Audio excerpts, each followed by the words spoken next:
샬롬 해피투게더 영상 큐티에 오신 성도님들을 주의 이름으로 환영합니다. 오늘 하루도 하나님의 말씀을 통해 하나님이 뜻하시는 바르고 온전한 믿음의 여정을 살아가길 소망합니다.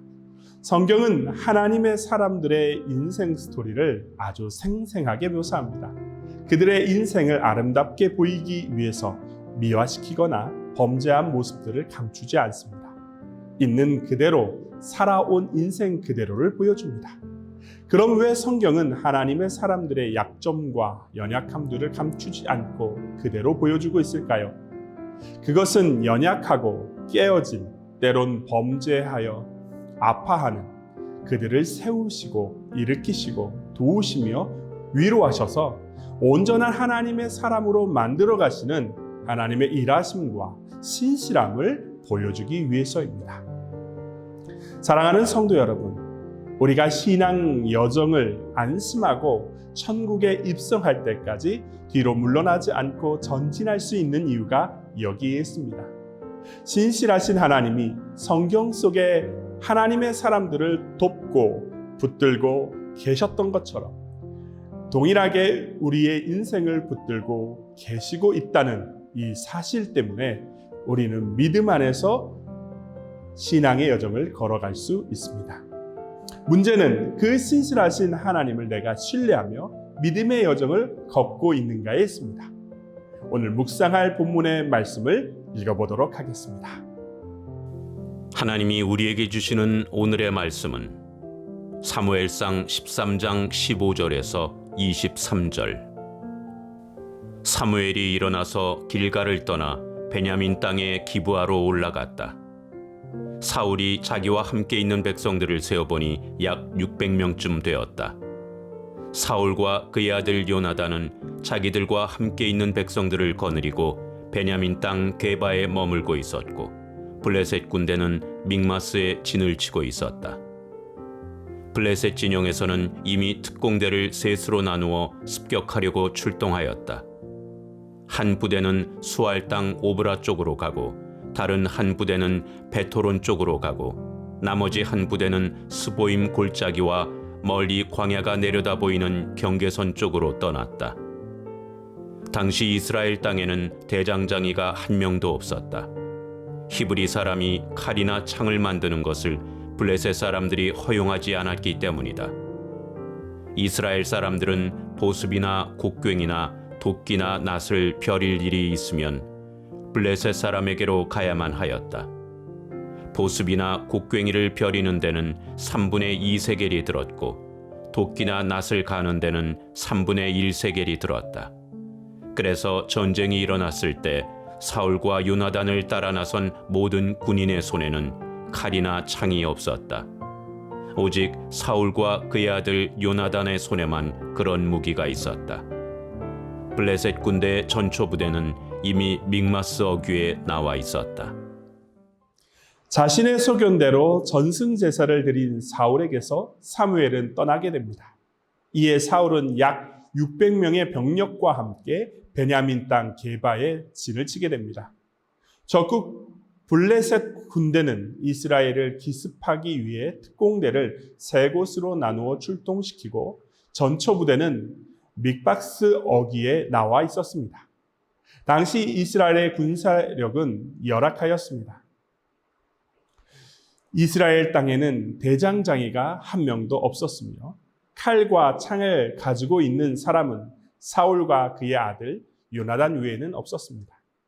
블레셋 사람들이 히브리 사람들이 칼이나 창을 만드는 것을 허용하지 않았기 때문에 농사를 짓는 농기구도 블레셋 사람들에게 돈을 주고 사거나 보수해야 하는 처지였습니다.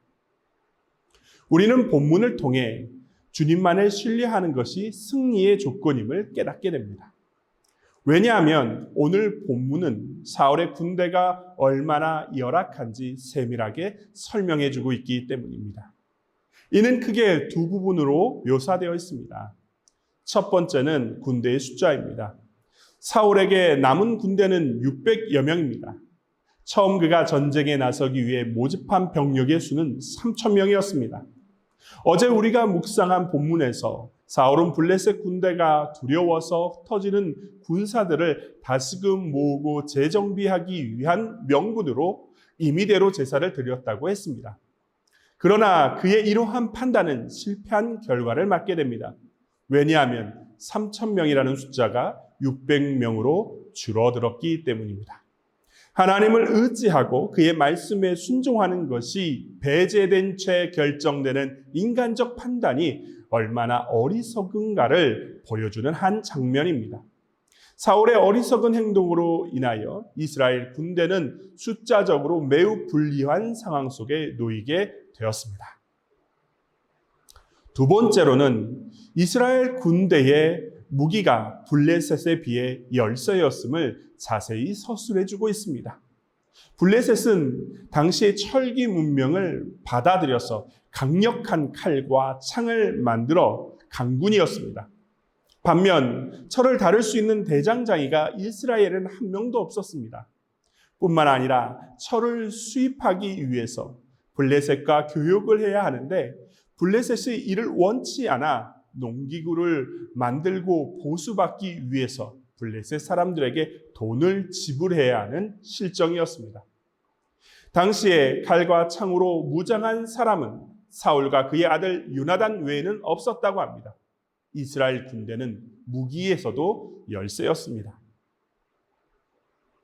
그럼 본문은 왜 이렇게 이스라엘 군대가 블레셋 군대에 비해 열악하고 열세인 것을 자세히 묘사하고 설명해 주고 있을까요? 바로 승리의 조건이 군사력과 무기에 있는 것이 아니라 하나님께 있다는 사실에 주목하도록 만들기 위해서입니다. 무엇으로도 이스라엘은 블레셋의 열세입니다. 무기도 병력의 숫자도 말입니다. 그럼 어떻게 승리할 수 있을까요? 어떻게 하면 이 위기를 극복할 수 있을까요? 다른 방법이 없습니다. 오직 하나님만을 의지하고 신뢰하며 하나님의 뜻을 구하는 일 외에는 그들에게는 없습니다. 왜냐하면 전쟁은 하나님께 속한 것이며 열악한 이스라엘을 구원하고 강하게 하실 이는 하나님 외에는 없기 때문입니다. 그러나 안타까운 것은 사울의 행보입니다. 그는 하나님을 의지하고 신뢰하기보다 현실적 대안을 찾는 것에 급급합니다. 그래서 임의대로 자신이 제사를 드리기도 하고 남은 병력 600명과 함께 베냐민 땅의 게바에 진을 치게 됩니다. 사실 사울의 이러한 행적은 그가 하나님을 신뢰하지 않기 때문에 일어난 일들입니다. 그는 하나님께 엎드려 은혜를 구하는 일을 먼저 해야 했습니다.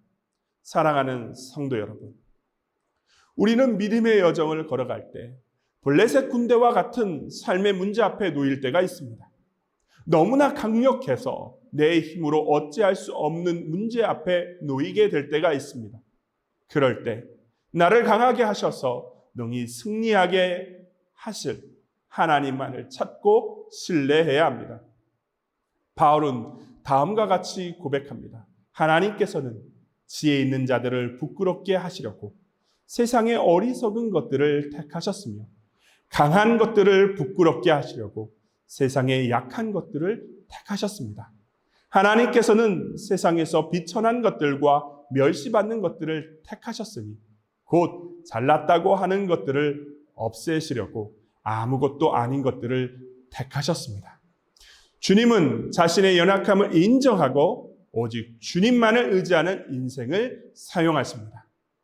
오늘은 그런 날이 되었으면 좋겠습니다. 우리의 연약함을 인정하고 우리를 강하게 하시며 능히 승리케 하실 하나님만을 신뢰하며 주님께 집중하며 나아가는 은혜의 하루가 되었으면 좋겠습니다.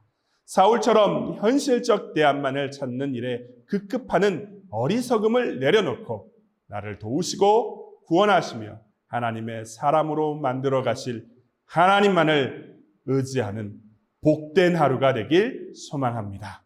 기도하시겠습니다. 신실하신 하나님, 주님만을 의지합니다. 세상의 방법과 세상의 일들을 따르는 것이 아니라 연약한 나를 강하게 세우시고 부족한 우리를 승리케 하실, 우리를 도우시고 붙드시는 신실한 하나님을 붙들기를 소망합니다. 오늘 하루도 성령의 충만함을 더하사 우리를 이끄시는 주님만을 바라보며 믿음의 여정을 살아낼 수 있도록 역사하여 주시옵소서. 주께서 함께 하실 것 소망하며 예수님의 이름으로 간절히 기도드리옵나이다. 아멘.